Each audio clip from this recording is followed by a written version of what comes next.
Shalom Bapak Ibu, selamat pagi, salam sejahtera untuk kita semua. Kembali berjumpa dengan saya dalam program Renungan Harian. Dan sebelum kita mendengar firman Tuhan, mari kita panggil Roh Kudus di dalam doa. Kita bersatu di dalam doa. Terima kasih Bapak untuk pemeliharaan-Mu yang sempurna, yang masih kami rasakan hingga di hari-hari di awal tahun 2021 pada saat ini. Kami sungguh meyakini bahwa ini semua adalah anugerah dan kasih Tuhan bagi kami. Saat itu kan kembali kami yang mendengarkan firman Tuhan yang kembali menjadi kekuatan dan juga penghiburan di dalam kehidupan kami. Karena itu berikanlah kami kekuatan agar kami dapat boleh mendengarkan Engkau, sehingga kami dapat boleh mengerti dan melakukannya dengan setia dalam kehidupan kami. Bersabdalah Tuhan kepada kami semua, kami sedia untuk mendengarnya. Di dalam nama Tuhan kami Yesus Kristus kami sudah berdoa. Amin. Baik Bapak Ibu, saudara-saudara yang terkasih, firman Tuhan yang akan kita dengarkan atau kita baca terambil dari Injil Yohanes pasal yang pertama, ayat yang keempat dan yang kelima dan ayat yang kesembilan. Demikian bunyi firman Tuhan. Dalam Dia ada hidup dan hidup itu adalah terang manusia. Terang itu bercahaya di dalam kegelapan dan kegelapan itu tidak menguasainya. Terang yang sesungguhnya yang menerangi setiap orang sedang datang ke dalam dunia. Demikian juga pembacaan firman Tuhan yang berbahaya adalah kita semua yang tidak hanya mendengarkan tetapi yang juga melakukannya di dalam kehidupan kita sehari-hari. Bapak Ibu saudara-saudara yang terkasih di dalam Tuhan kita Yesus Kristus, kita sudah memasuki minggu yang pertama di tahun yang baru, tahun 2021. Tentu rasanya masih sangat baru dan belum lama kita meninggalkan tahun yang lama. Jadi tentu kita harus masih beradaptasi dengan hal-hal yang baru tentunya.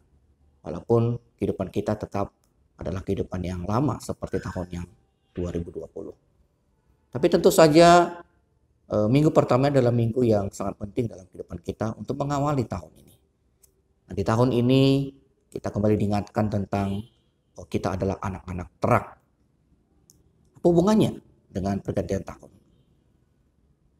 Tentu saja ada hubungannya. Kita diandaikan bahwa di tahun yang lama kita mungkin masih memiliki hal-hal yang dalam tanda petik dalam kegelapan. Mungkin ada bagian dari hidup kita yang masih melakukan dosa, masih melakukan hal-hal yang tidak berkenan di hadapan Tuhan. Dan itu mungkin sudah terjadi di tahun 2020. Nah, karena itu kemudian kita diingatkan ulang. Sedapat-dapatnya kita berkomitmen, bertekad untuk boleh memperbaiki itu semua di tahun yang baru, tahun 2021. Kita kembali diingatkan bahwa kita bukanlah anak-anak kegelapan, tapi kita adalah anak-anak terang. Ini bersandar pada firman Tuhan dalam Efesus pasal yang kelima, ayat yang kelima. Dulu kita adalah anak kegelapan, tapi sekarang kita tidak lagi anak-anak kegelapan, kita adalah anak-anak terang. Kita hidup dalam terang, itu artinya bahwa sekarang kita lagi bukan orang-orang yang melakukan dosa, tapi justru sebaliknya orang-orang yang melakukan kebenaran dan keadilan di hadapan Tuhan. Karena itu identitas ini sangat penting untuk kembali ditegaskan di dalam diri kita, khususnya di awal tahun 2021, agar di tahun ini kita lebih baik daripada tahun sebelumnya. Nah, tahukah kita Bapak dan Ibu yang terkasih bahwa kata terang itu memiliki arti atau latar belakang yang sangat dalam. Yang berangkat dari sebuah kata yang artinya adalah gereja.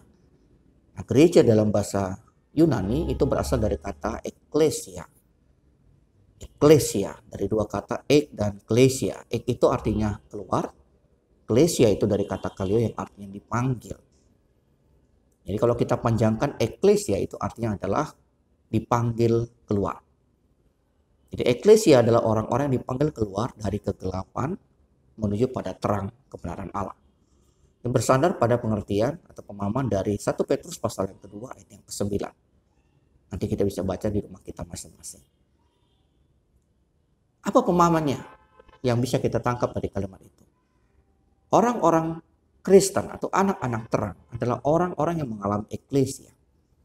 Orang yang mengalami suatu perpindahan dari kegelapan, dari dosa, itu menuju pada terang atau hal-hal yang berkenan di hadapan Tuhan. Jadi kita dipindahkan, berpindah dari gelap menuju pada terang. Dari gelap menuju pada terang. Orang yang berpindah dari gelap menuju pada terang tidak lagi mungkin menjadi gelap. Kita dulu mungkin gelap, tapi setelah pindah ke dalam terang, maka kita sudah menjadi terang. Atau kita ikut menjadi terang. Tidak lagi menjadi gelap di tempat yang terang. Tapi kita sudah menjadi terang di tempat yang terang. Dan inilah yang membedakan kita dari kehidupan selanjutnya. Kehidupan sebelumnya maksud saya. Tidak sama. Orang yang sudah berpindah dari kegelapan itu berbeda ketika ia sudah pindah ke dalam terang. Dia tidak lagi melakukan perbuatan-perbuatan dosa. Tapi dia melakukan perbuatan-perbuatan yang menyenangkan hati Tuhan. Inilah yang perlu kita ingat dan kita lakukan dalam kehidupan kita. Ingat Bapak dan Ibu yang terkasih, kita adalah anak-anak terang. Itulah yang diingatkan kepada kita. Itu artinya dimanapun kita berada. Bahkan di tempat yang tergelap sekalipun dalam kehidupan kita. Di mana di lingkungan kita hanyalah orang-orang yang berbuat dosa, melakukan kesalahan, dan seterusnya. Kita justru tetap menjadi terang di tengah-tengah situasi itu. Kita memang harus tetap menerangi. Kenapa itu bisa kita lakukan? Karena terang itu ada dalam diri kita. Inilah sebenarnya kaitan yang dikatakan oleh firman Tuhan yang tadi kita baca dalam Injil Yohanes pasal yang pertama. Terang itu sudah datang ke dalam dunia. Itulah Natal. Ketika Allah menjadi manusia, maka dia sudah menjadi terang bagi manusia. Dan terang itu adalah Tuhan kita Yesus Kristus. Itu artinya setiap orang yang percaya kepadanya, itu sudah menjadi anak-anak terang. Kalau Bapak Ibu mengklaim diri sebagai orang yang percaya, maka artinya Bapak Ibu sudah menjadi anak-anak terang. Anak-anak terang itu hanya berbuahkan kebaikan dan kebenaran dan keadilan. Dan inilah ciri utama dari anak-anak terang. Inilah ciri utama orang-orang Kristen. Dan inilah ciri utama dari kita. Kita menjadi mengerti, kita menjadi terang. Kita menjadi tahu apa itu dosa dan kita tidak melakukannya. Kita pasti akan memelihara kehidupan kita dan hanya melakukan hal yang benar. Itulah ciri anak-anak terang. Pertanyaan, apakah cukup hanya menjadi terang bagi diri kita? Tentu tidak. Belum cukup. Kita harus menjadi terang juga bagi orang lain. Tidak ada lampu yang menerangi dirinya sendiri. Tidak ada lilin yang menerangi dirinya sendiri. Mereka pasti lampu dan lilin akan menerangi sekitarnya. Ruangan yang ada di sekitarnya. Begitu juga dengan manusia. Begitu juga dengan kita. Orang yang terang dalam hidupnya, dia pasti tidak mau menerangi orang-orang sekitarnya. Dan inilah harapannya.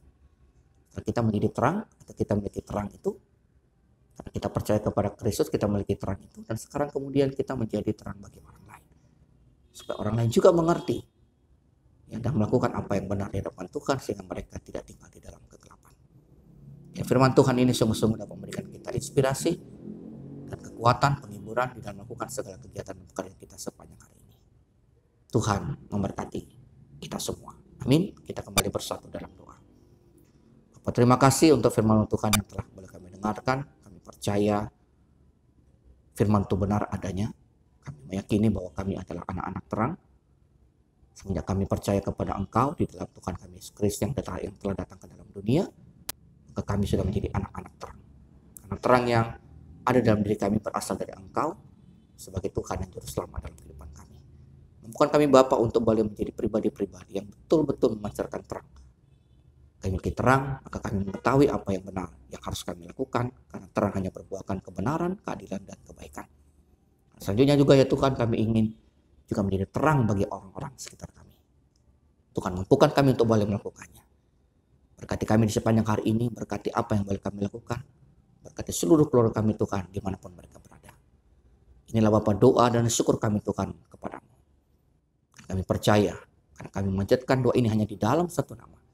Itu melalui Tuhan kami Yesus Kristus yang adalah Tuhan dan Juru Selamat di dalam kehidupan kami.